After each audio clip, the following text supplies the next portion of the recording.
They say when the world falls apart, you should head for the woods. Fools. We ran up. Below us lies an ocean of the dead. Above, 100-day struggle for the right to still be called human. This is the story of how the slum rooftops became the last stronghold of civilization.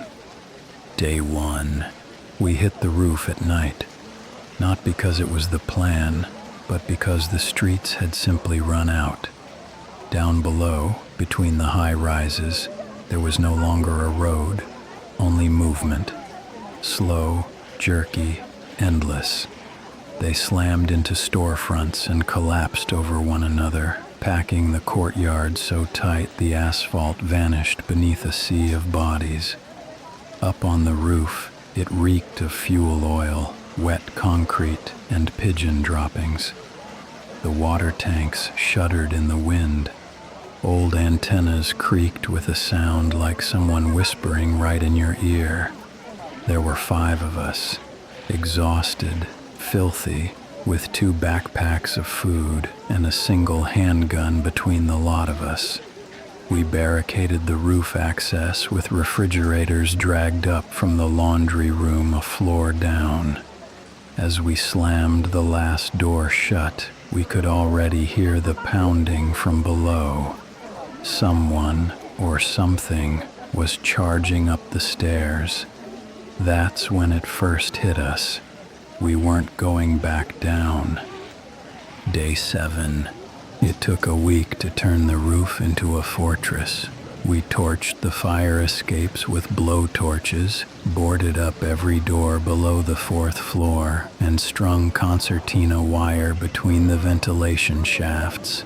Someone was on watch every night. Sleep became nothing more than 20-minute blackouts. The dead weren't the scariest part.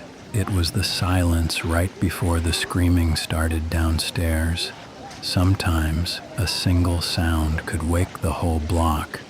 On the 7th day, we found neighbors. They were on the roof across the alley.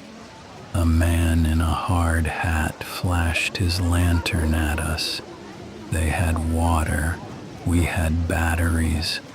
For the first time since the city fell, we bartered like civilized people. Day 15. The first bridge looked like pure suicide.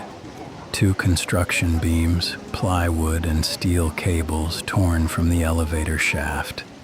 Beneath our feet were 7 stories of absolute emptiness and a narrow alleyway chock full of dead bodies.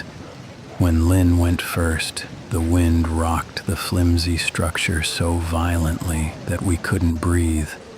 Against the gray concrete jungle, our figures seemed tiny and defenseless. The rain turned the wood into a slippery rink, and the dim light from the lantern barely picked out our next step from the darkness. But he made it. Then, holding on to the taut cables, the others crossed. At that moment, everything changed. The rooftops ceased to be concrete traps. They became our new streets. By evening, we were already moving the heavy generator between buildings, illuminating our new path. We laughed for the first time in 2 weeks. Silly, nervous, almost hysterical. But we laughed, looking down at those who remained there in the darkness of the alleys. Day 22. The city began to rot. Not metaphorically, literally. The sewers had failed, and the stench of death rose even to our height. Under the sun, the bodies below bloated and burst, turning the air into a heavy, sweet, and sticky haze. We wore masks even while we slept. A guy from the neighboring building took his filter off for just 1 day and died 3 days later. Not from a bite, but from the infection that saturated every cubic inch of the air. That was when we started burning the streets. Homemade Molotovs rained down every night, turning the narrow alleys into rivers of fire. The flames crawled over abandoned cars and mountains of trash, carving endless rows of windows and reaching arms out of the darkness. Orange light washed up the concrete walls all the way to the rooftops. On those nights, the city looked like hell had finally flipped the power switch. Day 30. On the 30th day, the storm hit. The sky over the city fractured, and the wind, funneled between the skyscrapers, turned into a violent torrent. It ripped away our solar panels, scattered our tools, and nearly swept a young boy off the neighboring roof. Our makeshift bridges groaned and shrieked under the gusts, sounding for all the world like the city's very bones were snapping. We huddled inside the concrete elevator machine rooms, pressed tight against one another, listening to the world try, in a fit of rage, to shake us off and into the arms of the darkness below. For split seconds, flashes of lightning would carve the empty eye sockets of the neighboring towers' windows out of the gloom. But when the storm finally broke, we found the reservoirs filled to the brim. For the first time in forever, we had enough clean water that we didn't have to count every sip. People started washing, scrubbing away the soot and the fear. Someone even shaved, using the reflection in the rainwater. That day, it felt like the most incredible luxury from a life we used to know. Day 45. We started growing food. Old bathtubs, discarded plastic bins, and torn cement bags. Everything became a garden bed. We hauled soil from a flower market, block by block, hand-carrying buckets up endless flights of stairs. When the first bright green lettuce leaf sprouted under the rays of the setting sun, people gathered around it, staring at this tiny miracle in a world of gray concrete. Before our eyes, the rooftops were turning into neighborhoods. Laundry lines began to flutter between antennas and chimneys. Someone found paint and splashed color onto the drab walls. Children, laughing out loud, started racing between the makeshift greenhouses as if they were in an ordinary park. And that's what terrified me most. Looking at this cozy world bathed in warm light, I realized we were starting to get used to living above the abyss. Day 60. On the 60th day, the people from the south arrived, armed, organized, and decked out in tactical gear. They didn't come asking for help. They came for our resources. We met them on the bridge between the towers. 60 feet below us, the dead stretched up hundreds of hands like spectators in some macabre theater, oblivious to the drama unfolding above their heads. Negotiations ended before they even started.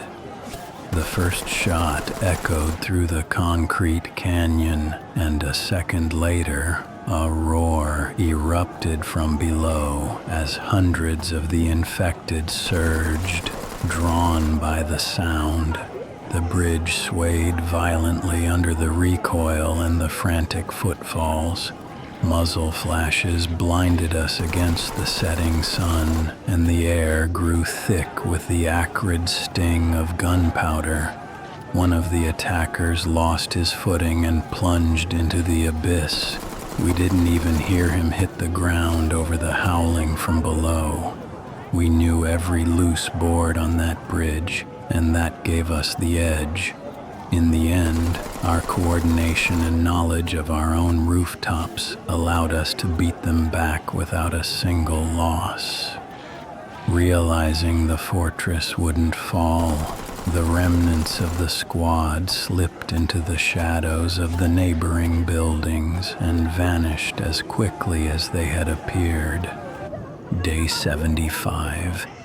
By now, the Rooftops were a city, a real one, complete with workshops, communal kitchens, and cozy sleeping quarters tucked away in the penthouses. We had our own laws and our own market. People traded their last working batteries for antibiotics and ammo for those precious cans of food. At night, dozens of string lights flickered on between the buildings, weaving the towers into a single network of light. Smoke from the kitchens, where simple stews simmered in oversized vats, drifted into the cold night air and mingled with the fog. Looking at those warm lights and hearing the low hum of neighborly chatter, you could almost forget that the end of the world was happening just below you. Because every morning, when the fog lifted, someone would inevitably find fresh claw marks and deep gouges on the lower floor doors. They were still trying to climb. They were still hunting for us in the dark, a constant reminder that our cozy little world was dangling over an abyss full of hunger. Day 90. On the 90th day, the radio, which for weeks had offered nothing but static, jolted to life, a real signal, faint, jagged, and drowning in interference, but a living human voice. Someone on the other end was talking about a safe zone by the harbor, about ships prepped for departure, and a final evacuation. We crowded around the small receiver in the dim glow of a lamp. No one slept that night. Half the people were ready to drop everything and run for the sea right then and there. The others, the ones who had built these bridges and tended the bathtub gardens, looked out at our rooftops and stayed silent, because this place had stopped being just a temporary shelter. It had become our home. We stood at the very edge, staring out at the dark, frozen city and the distant lights of the port on the horizon. Each of us was trying to decide, did a world still exist beyond these buildings? Or was all we had left just ourselves and this scrap of concrete above the abyss? Day 100. 100 days ago, we climbed up here like terrified fugitives, backed into a corner at the edge of the abyss. Now we look down like the true masters of the heights. Our entire district has transformed into a single living organism. Dozens of towers are linked by sturdy bridges where people cross confidently from one building to the next, no longer afraid of the wind. Above our heads, the steady hum of wind turbines provides power, while the greenhouses glow with a golden light, promising a fresh harvest. We have our own streets now, our own gardens, and our own sky. The children born after the old world fell have never even touched the ground. To them, this labyrinth 7 stories up is the only true home they know. Sometimes at night, screams still drift up from below, but they feel distant now, like the fading rumble of a storm somewhere beyond the horizon. The city below is dead, its streets swallowed by darkness and eternal hunger. No, up here, we are alive. And looking at the lights burning in the twilight, we finally understand. It's more than enough.